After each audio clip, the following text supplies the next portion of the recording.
మాస్టర్తో మాటామంతి కార్యక్రమానికి స్వాగతం. నేను మీ మాస్టర్ దుర్గా ప్రసాద్. ఈ రోజు మనతో పాటు సీనియర్ జర్నలిస్ట్ సత్యమూర్తి గారు ఉన్నారు. నమస్కారం సార్. నమస్కారం అండి.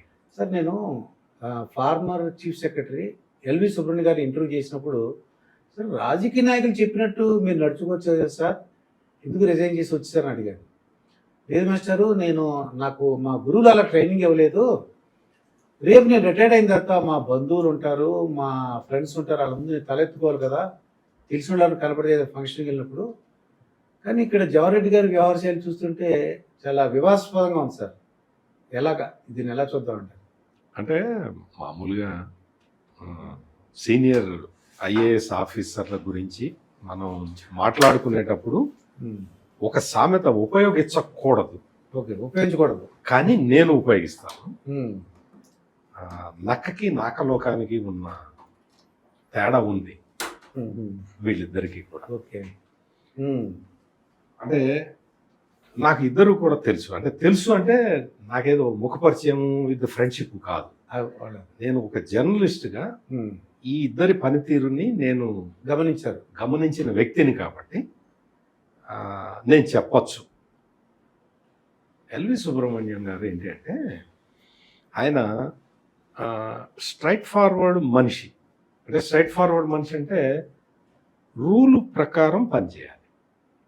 రూల్ ప్రకారమే పని చేయటానికి ఐఏఎస్ ఆఫీసరే ఎందుకు, క్లర్కు కూడా ఉంటాడు కదా. అవునండి, క్లర్కు రూల్ ప్రకారమే పని చేయాలి.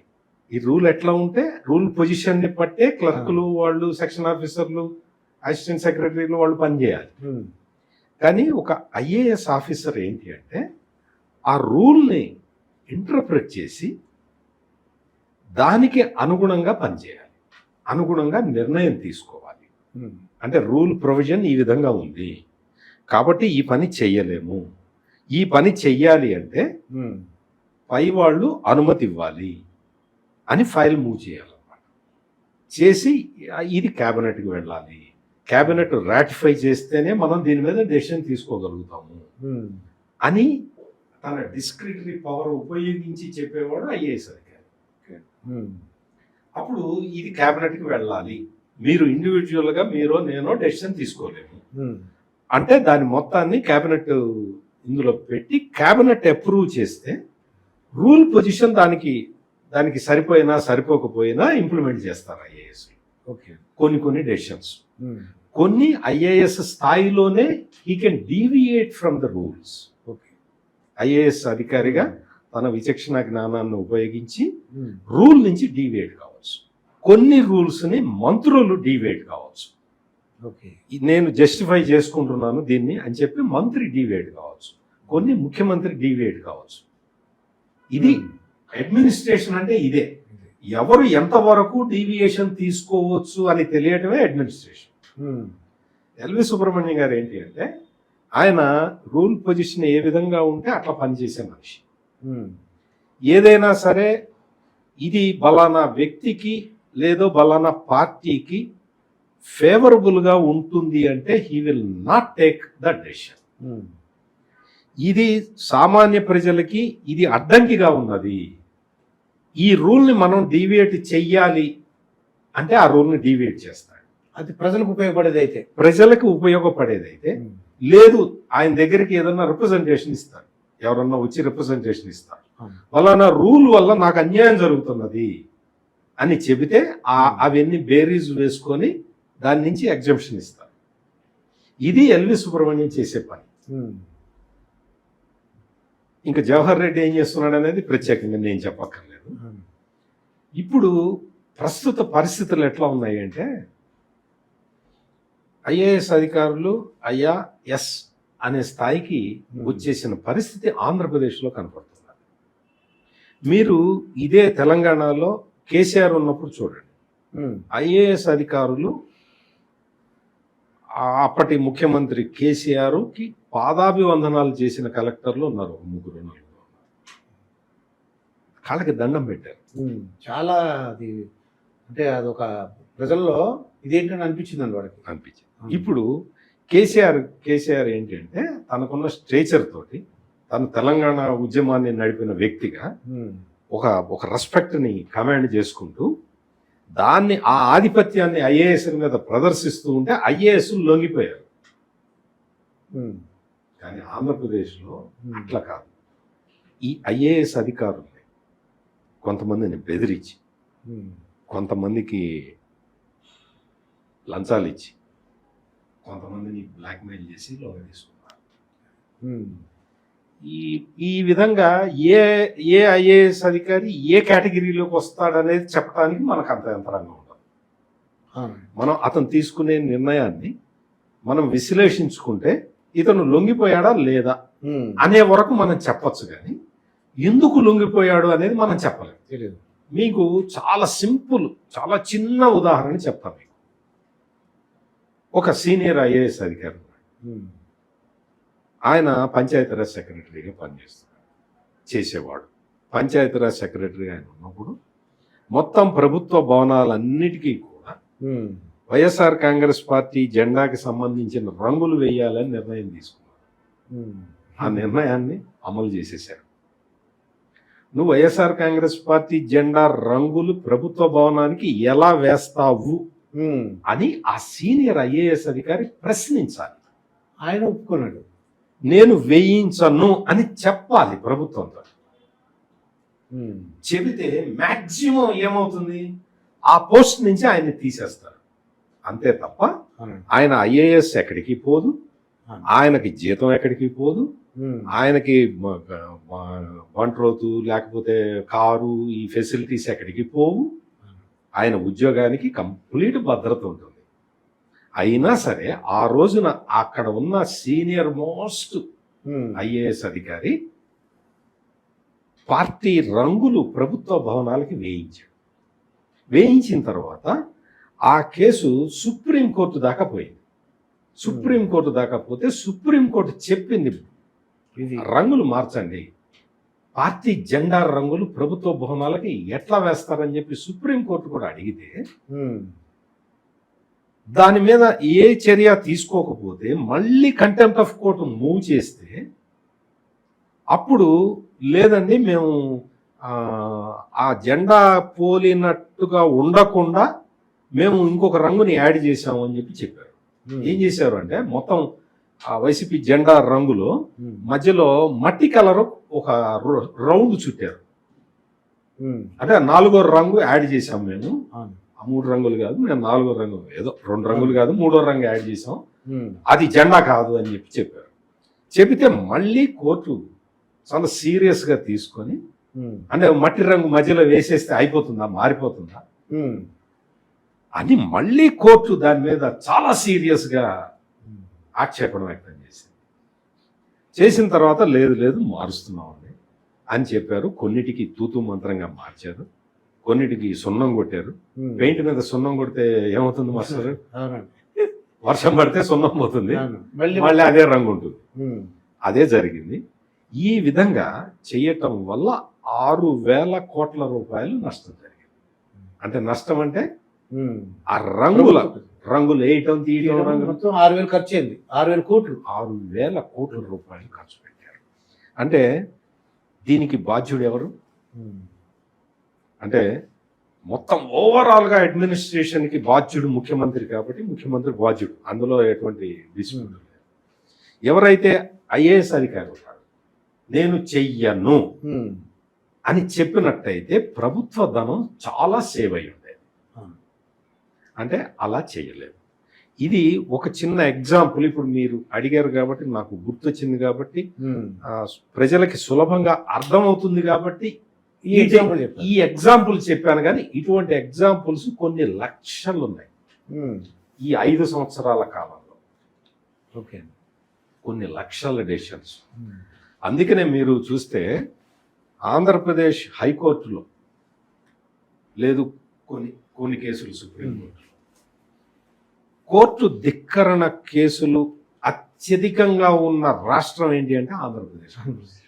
కోర్టును ధిక్కరించిన కోర్టు ధిక్కరణ కేసు. అంటే కోర్టుని ఎవరు ధిక్కరిస్తారు? ఇండివిజువల్ కేసులు అవి మామూలు, అది వేరే విషయం. ప్రభుత్వానికి ఆదేశాలు ఇస్తాయి. ఆ ప్రభుత్వ ఆదేశాలని కోర్టు ఆదేశాలని ప్రభుత్వం పాటించకపోతే కోర్టు ధిక్కరణ కేసులు ఫైల్ అవుతాయి. అత్యధికంగా కోర్టు ధిక్కరణ కేసులు ఫైల్ అయిన రాష్ట్రం ఆంధ్రప్రదేశ్. ఆ ఆఫీసర్లు రెస్పాన్సిబిలిటీ అండి. ఎగ్జాక్ట్లీ. అందుకనే చాలా మంది ఐఏఎస్లు ఐపీఎస్లు వాళ్ళని ఆంధ్రప్రదేశ్ హైకోర్టు వాళ్ళు పిలిచి ఒక డీజీపీని అయితే, అంటే ఈ సందర్భంగా పేర్లు అనవసరం, అవునండి. ఒక డీజీపీని హైకోర్టు పిలిచి ఈ సెక్షన్ ఉంది తెలుసా నీకు అంటే తెలుసండి, ఆ సెక్షన్ చదువు అని కోర్టులో చదివి ఇచ్చారు. ఆ సెక్షన్కి అర్థం లేదు సార్ అని అడిగారు. అదేవిధంగా చీఫ్ సెక్రటరీ స్థాయి వ్యక్తుల్ని కూడా కోర్టు పిలిచింది. చాలామంది ఐఏఎస్లకి కోర్టు ధిక్కరణ కింద నేరం కింద శిక్షలు విధించారు. ఇటువంటి ఈ తరహాలో ఆంధ్రప్రదేశ్లో పరిపాలన సాగింది. కాబట్టి మనం ఇంత ఐఏఎస్ల గురించి మనం ఇంత మాట్లాడుకోవాల్సిన పరిస్థితి ఏర్పడింది. దీన్ని అడ్మినిస్ట్రేషన్ అన్నారు. దీన్ని నా విమ్స్ అండ్ ఫ్యాన్సీస్ ప్రకారం నేను పరిపాలించాను అంటాను. అడ్మినిస్ట్రేషన్ అంటే ఇందాక నేను ఉపోద్ఘాతంలో అందరు చెప్పినట్టు దానికి ఒక ఇది ఉండాలి, రూల్ పొజిషన్ ఉండాలి, రూల్ పొజిషన్కి అనుకూలంగా పనిచేయాలి. ఎల్వి సుబ్రహ్మణ్యం గారు ఆయన ఆంధ్రప్రదేశ్ చీఫ్ సెక్రటరీగా ఉన్నప్పుడు ఆయన ఏం చేసేవాడంటే ఏదైనా సరే ఇది రూల్ ప్రకారం ఉందా లేదా, డీవియేషన్ తీసుకోవాలంటే ఎంత మేరకు తీసుకోవచ్చు అన్న ఒక దీన్ని పెట్టేసి ఆయన చెప్పేవాడు. ఎల్వి సుబ్రహ్మణ్యం అసలు ఫస్ట్ చీఫ్ సెక్రటరీ ఎప్పుడు అయింది అంటే చంద్రబాబు నాయుడు ముఖ్యమంత్రిగా, ఆపద్ధర్మ ముఖ్యమంత్రిగా ఉన్న సమయంలో కేంద్ర ఎన్నికల సంఘం అప్పటి చీఫ్ సెక్రటరీని తీసేసి ఎల్వి సుబ్రహ్మణ్యాన్ని పెట్టింది. ఎల్వి సుబ్రహ్మణ్యాన్ని ఆ తర్వాత జగన్మోహన్ రెడ్డి ముఖ్యమంత్రి అయిన తర్వాత కూడా అన్న సుబ్రహ్మణ్యం అన్న నువ్వే నన్ను చేయబట్టుకొని నడిపించాలన్నా, నాకు పరిపాలన గురించి తెలియదు కదా, నువ్వే చీఫ్ సెక్రటరీగా కంటిన్యూ కా అన్నా, నువ్వే నాకు మార్గదర్శిగా ఉండాలన్నా, నువ్వు నీ అడుగుజాడల్లో నేను నడుస్తానన్నా, నువ్వు చెప్పన్నా నేను ఫాలో అవుతానన్నా అని చెబితే ఈయన కంటిన్యూ అయ్యాడు. లేకపోతే ఎల్వి సుబ్రహ్మణ్యం ఎలక్షన్లు అయిపోయి రిజల్ట్స్ డిక్లేర్ అయిన తర్వాత ఎమ్మెల్యేల జాబితా ఇచ్చేసిన తర్వాత ఎలక్షన్ కమిషన్కి ఇచ్చేసిన తర్వాత ఆయన వెళ్ళిపోయి అయ్యా నన్ను కేంద్ర ఎన్నికల సంఘం పెట్టింది, నా విధి నిర్వహణ నేను పూర్తి చేసుకున్నాను, నాకు సెలవు ఇప్పించండి అంటే జగన్మోహన్ రెడ్డి ఏం చేశాడంటే లేదన్నా మీరే కంటిన్యూ అవ్వండి, మీరు నన్ను చేపట్టుకొని నడిపించండి అని చెప్తే ఉన్నాడు. కంటిన్యూ అయిన తర్వాత ఈ రూల్ డీవియేషన్స్ అన్నీ కూడా ఆయన స్పెసిఫిక్గా చెప్పేవాడు, డీవియేట్ అవుతున్నారు.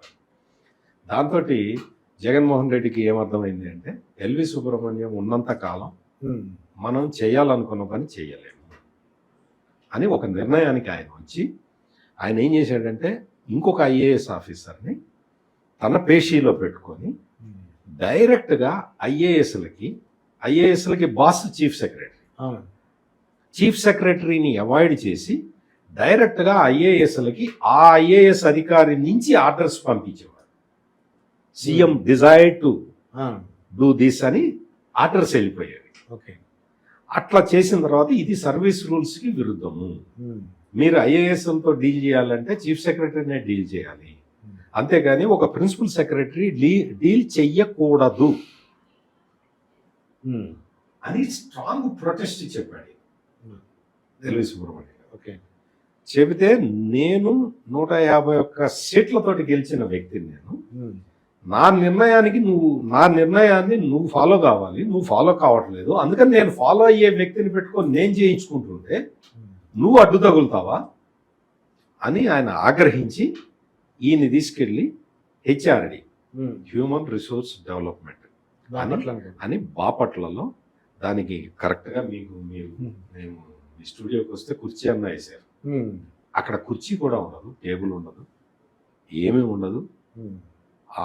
అది అసలు ఆఫీసు అంటే మనం నమ్మశక్యం కాని విధంగా ఉంటుంది.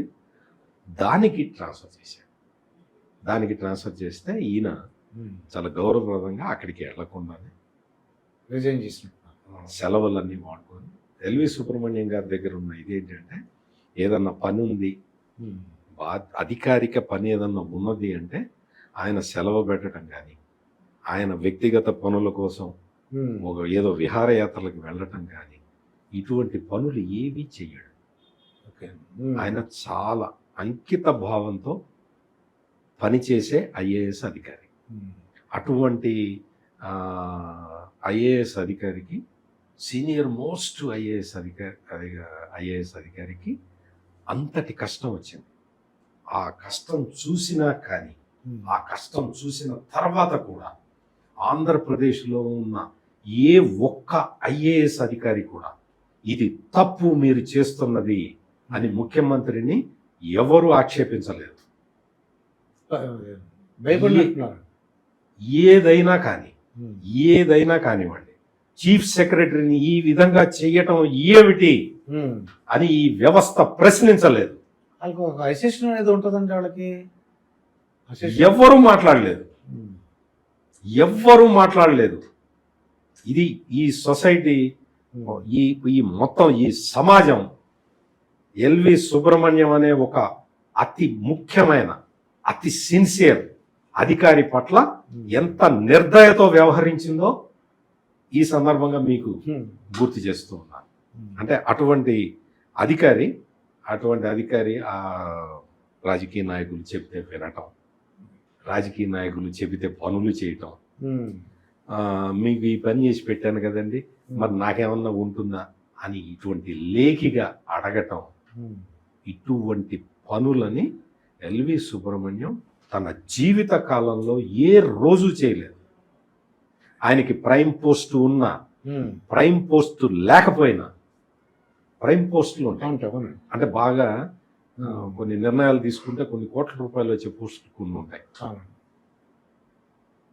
కొన్ని అసలు ఫోకస్లో లేని పోస్టులు ఉంటాయి. ఎల్వి సుబ్రహ్మణ్యం గారిని వాడుకొని ముఖ్యమంత్రులు నాన్ ఫోకల్ పోస్టుల్లో వేశారు. వేసినా సరే ఆయన ఉన్న చోటే షైన్ అయ్యాడు తప్ప, నాకు బలానా పోస్టింగ్ కావాలి, ఈ పోస్టింగ్ అయితేనే నేను పని చేస్తాను అని ఆయన సర్వీసు కాలంలో ఏ రోజు చెప్పలేదు. ఏ ముఖ్యమంత్రి దగ్గరికి వెళ్ళి నాకు ఫేవర్ చేయండి అని అడగలేదు. అటువంటి అరుదైన వ్యక్తిత్వం గల వ్యక్తులు చాలా కొద్ది మంది ఉంటారు. అంతకుముందు చాలా మంది ఉన్నారు. అంతకుముందు ఐఏఎస్లో ఎక్కువ పర్సంటేజ్ ఇటువంటి వాళ్ళే ఉండేవాళ్ళు. ఇప్పుడు అతి తక్కువ పర్సంటేజ్కి ఇది పడిపోయింది. ఇది ఆంధ్రప్రదేశ్ ఐఏఎస్కి సంబంధించి మీరు జవహర్ రెడ్డి గారికి దీన్ని బట్టి ప్రజలు అర్థం చేసుకోవచ్చు ఆయన యొక్క పద్ధతిను, ఎల్వి సుబ్రహ్మణ్యం గారి యొక్క పద్ధతి. అంటే నేను ఎల్వి సుబ్రహ్మణ్యం గారి గురించి ఇంతసేపు ఇంత విశదీకరించి చెప్పాను అంటే, మీరు ఇప్పుడున్న చీఫ్ సెక్రటరీ ఎట్లా చేస్తున్నాడు, ఏ విధంగా చేస్తున్నాడు, ఏ విధమైన నిర్ణయాలు తీసుకుంటున్నాడు అనేది ప్రజలు బేరీజు వేసుకుంటే వాళ్ళకే అర్థమైపోతుంది.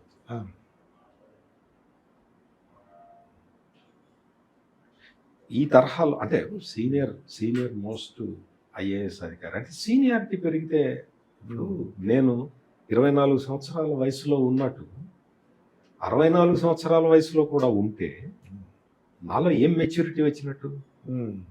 అంటే సర్వీసులో చేరిన కొత్తల్లో ఏ ఐఏఎస్ అధికారి అయినా కొన్ని ఏదైనా పొరపాట్లు చేశాడు అంటే ఒక అర్థం ఉంటుంది. ఓకే, 30 years 35 years సర్వీస్ వచ్చిన తర్వాత కూడా ఇది తప్పు అని తెలిసిన తర్వాత కూడా చేస్తున్నారు అంటే వాళ్ళని ఏ విధంగా అర్థం చేసుకోవాలి? మీకు ఇంకొక సీనియర్ మోస్ట్ ఐఏఎస్ అధికారి ఉన్నారు, లేడీ. ఆమె చీఫ్ సెక్రటరీగా పనిచేశారు. చాలా జగన్మోహన్ రెడ్డికి చాలా విధేయతగా పనిచేశారు. ఆ తర్వాత ఆమె రిటైర్ అయిపోయిన తర్వాత ఎన్నికల సంఘానికి పెట్టారు. అవునండి, స్టేట్ ఎలక్షన్ కమిషన్ చైర్మన్ కమిషనర్గా అదే పెట్టారు. ఎస్ఈసి అనుకున్నా, స్టేట్ ఎలక్షన్ కమిషనర్. ఎగ్జాక్ట్లీ పెట్టారు. అంటే ఇప్పుడు మీరు ఇదే ఎల్వి సుబ్రహ్మణ్యం గారు చూడండి, ఆయన రిటైర్ అయిన తర్వాత ఆయనకి ఎవరు పోస్ట్ ఆఫర్ చేయలేదు, ఆయన ఎవరిని అడగలేదు. అది. ఆయన అంటే ఒకళ్ళిద్దరు ఆఫర్ చేశారు. నాకు తెలిసి నాకున్న నాలెడ్జ్లో కేంద్ర ప్రభుత్వం ఏదో ఒక పోస్ట్ ఆఫర్ చేసింది. ఉమ్. చేస్తే లేదండి, ఇంతకాలం నేను సర్వీసులో చాలా నలిగిపోయాను, నేను ఓకే. ప్రశాంత జీవనం గడుపుతాను అని ఆయన అన్నట్టుగా నాకు తెలిసి ఆయన ఆయన నాతో చెప్పింది కాదు, పబ్లిక్లో చెప్పింది కాదు, మీకు తెలిసిందండి నాకు తెలిసింది. ఆయన కేంద్ర ప్రభుత్వం ఒక ప్రైమ్ పోస్ట్నే ఎల్వి సుబ్రహ్మణ్యం గారికి ఆఫర్ చేసినట్టుగా నాకు తెలుసు. బట్ దాన్ని ఆయన సున్నితంగా తిరస్కరించాడని కూడా నాకు తెలుసు. అదే. ఇది సబ్జెక్ట్ కరెక్షన్, అంటే అదే. ఆయనకి సంబంధించిన వ్యక్తిగత విషయం కాబట్టి బయట ప్రపంచానికి తెలియకపోవచ్చు. ఉమ్. మనం జర్నలిస్టులం కాబట్టి మనకి అట్లా తెలుస్తూ ఉంటుంది, మన సోర్సులను బట్టి తెలుస్తూ ఉంటుంది. అదే. అంటే అదే ఎందుకు చెప్తున్నా? వైసీపీ వాళ్ళు అంటారు, ఏ కుర్చీ కింద కూర్చున్నావా లేకపోతే వాళ్ళ పక్కన ఉన్నావా ఏదో అంటుంటారు. ఏదన్నా ఇప్పుడు మనం ఏదన్నా వార్త రాసినా, లేదన్నా ఏదన్నా వార్త చెప్పినా, లేకపోతే ఏదన్నా కొత్త ఇన్ఫర్మేషన్ బయట పెట్టినా, నీకెట తెలుసు నువ్వు ఆ కుర్చీ కింద ఉన్నావా, కుర్చీ కింద దాక్కొని విన్నావా అంటారు. అది జర్నలిజం అంటే ఎవరో తెలియని వాళ్ళు, ఏంటో అసలు దాని విషయం తెలియని వాళ్ళు చేసే కామెంట్లు, చీప్ కామెంట్లు. మనకేంటంటే జర్నలిస్టులకి వేరే సోర్సెస్ ఉంటాయి, ఆ సోర్సుల ద్వారా మనం తెలుసుకుంటాము, దాన్ని పబ్లిక్కి అవసరమైన మేరకు చెప్తాము. ఈ తరహాలో ఉంటుందండి. అందుకని ఎల్వి సుబ్రహ్మణ్యం విషయాన్ని మనం ప్రస్తావించుకుంటే కనీసం ఇప్పుడు కొత్తగా వచ్చే ఐఏఎస్ అధికారులు, ఓకే, ఆ ఐఏఎస్ అధికారులు చూసుకొని ఎల్వి సుబ్రహ్మణ్యం అంటే రీసెంట్ ఎగ్జాంపుల్ కాబట్టి చెప్తున్నాను. ఎల్వి సుబ్రహ్మణ్యం కన్నా ముందర చాలా మంది పేర్లు, నేనే ఒక 10 పేర్లు చెప్పగలుగుతాను. కానీ ఏంటి అంటే 10 కాదు, ఒక పేరు చెప్పగలుగుతాను. కానీ ఏంటంటే ఆయన రీసెంట్ ఎగ్జాంపుల్ కాబట్టి ఆయన్ని తీసుకొని ఆయన లైఫ్ని స్టడీ చేసుకొని ఏదైనా సలహాలు కావాలంటే ఆయన టైం తీసుకొని ఆయన దగ్గరికి వెళ్ళి సార్ ఎట్లా చేయాలి అని అడిగితే ఆయన తన అనుభవంలో ఉన్న విషయాల్ని దృష్టిలో పెట్టుకొని చెప్పడానికి అవకాశం ఉంటుంది, ఎవరికన్నా ఇంట్రెస్ట్ ఉంటే. అంటే ఒకసారి ఐఏఎస్ అయిపోయిన తర్వాత ఒక మనిషి ప్రవర్తన ఎట్లా ఉంటుంది అంటే, నేను మొత్తం ఈ ప్రపంచాన్ని జయించేశాను, నాకు ఇంకా తిరుగులేదు, నా మాటే శాసనం అని అనుకుంటూ ఉంటాడు. అది తప్పు. ఐఏఎస్ కానీ ఐపీఎస్ కానీ లేదు ఇంకా మిగిలిన ఏదైనా కానీ ప్రభుత్వ బాధ్యతలు తీసుకునేవాడు వాళ్ళు అప్పుడే లైఫ్ని స్టార్ట్ చేశాము, మేము చాలా ఒబీడియంట్గా ఉండాలి అని అనుకోవాలి. అలా అనుకొని కొత్త విషయాలు నేర్చుకొని తన అనుభవంతో ప్రజలకి మేలు చేసే పనులు చేయాలి తప్ప ప్రజలకి కీడు చేసేవి లేదు, ప్రజలకి ఆమోదయోగ్యం కానివి. ఇప్పుడు మీకు ఉదాహరణకి ఆంధ్రప్రదేశ్లో చెత్త పన్ను వేశారు. చెత్త పన్ను వేయాల్సిన అవసరం ఉందా? పెద్ద అమౌంట్ కూడా ఏం పెద్ద ఎక్కువ రాదు. మున్సిపాలిటీకి ట్యాక్సులు వస్తూనే ఉన్నాయి కదా, కడుతూనే ఉన్నారు కదా. మరి వాటి నుంచి మనం ఈ చెత్త నిర్వహణ బాధ్యతని చెయ్యొచ్చు అనే ఒక నిర్ణయానికి రావాలి కదా. లేదు, చెత్త నిర్వహణ బాధ్యతని కొన్ని కంపెనీలకు ఇస్తే వాళ్ళు పవర్ ప్లాంట్లు పెట్టారు. హైదరాబాద్ పరిసరాల్లో అట్లా చాలా చోట్ల జరిగింది, ప్రయోగాత్మకంగా చేశారు. దాని నుంచి కొన్ని పెల్లెట్స్ తయారు చేసి దాని నుంచి ఎలక్ట్రిసిటీ జనరేట్ చేస్తారు. అంటే ఇటువంటి ఇన్నోవేటివ్ థాట్స్ చేసి చెత్త పన్నుని అవాయిడ్ చేయొచ్చు కదా. ఇటువంటి ఇన్నోవేటివ్ ఐడియాస్ ఇచ్చి చెత్త పన్నుని అవాయిడ్ చేయొచ్చు. అవునండి. చిన్న చిన్న మున్సిపాలిటీలు ఉన్నాయనుకోండి, చెత్త నుంచి ఎరువు తయారు చేసి ఆ ఎరువుని ప్రజలకి ఇచ్చేసి ఈ ప్రాసెస్ కూడా చేయొచ్చు. బయట కాంట్రాక్ట్ ఇచ్చాము కూడా వాళ్ళు చూసుకుంటారు. ఇట్లా చేశారు. హైదరాబాద్ పరిసర ప్రాంతాల్లోనే ఒక మున్సిపాలిటీలో ఈ ప్రయోగం చేసి చాలా అసలు ఎన్వైరన్మెంట్కి ఎంతో మేలు చేసిన మున్సిపల్ కమిషనర్లు నాకు తెలుసు. ఓకే, అంటే అటువంటి పనులు చేస్తే సొసైటీ అప్రిషియేట్ చేస్తుంది కూడా. ఇటువంటి పెట్టుకోవాలి తప్ప వాళ్ళు ఎవరో చెప్పారు, వీళ్ళు ఎవరో చెప్పారు అదే. కేంద్రం క్లీన్ సిటీలో గైడ్ లైన్స్ లో అది ఉంది కాబట్టి ఇది పెడతాం ఉమ్, అంటే అన్ని కేంద్రం చెప్తే నువ్వు చేసేటైతే ఇంకా నువ్వెందుకు కేంద్రమే డైరెక్ట్గా చేస్తుంది కదా. అవును. కేంద్రం చెప్పింది నేను చేశానని కాదు, అదే. కేంద్రం చెప్పింది నీ ప్రజలకి ఎంతవరకు అవసరం ఉమ్, అనేది నువ్వు ఆలోచించుకోవాలి. ఉమ్, ఈ తరహా ఈ అడ్మినిస్ట్రేషన్కి సంబంధించిన ముఖ్యమైన అతి ముఖ్యమైన ఉమ్, సెక్టార్ అయిన ఈ ఐఏఎస్ వ్యవస్థ కనీసం అంటే ఈ 5 ఏళ్ల అనుభవాన్ని దృష్టిలో పెట్టుకొని అయినా సరే తమ గురించి ప్రజలు ఏమనుకుంటున్నారు అనేది ఒక్కసారి బేరీజ్ వేసుకొని పోస్టులు ఏముంటుందండి, క్రైమ్ పోస్ట్ వస్తుంది రాదు, ఏమవుతుంది నీ అవసరం ఉంటే. నాకు చాలా మంది ఐఏఎస్ అధికారులు తెలుసు, చూశాను నేను దగ్గర నుంచి.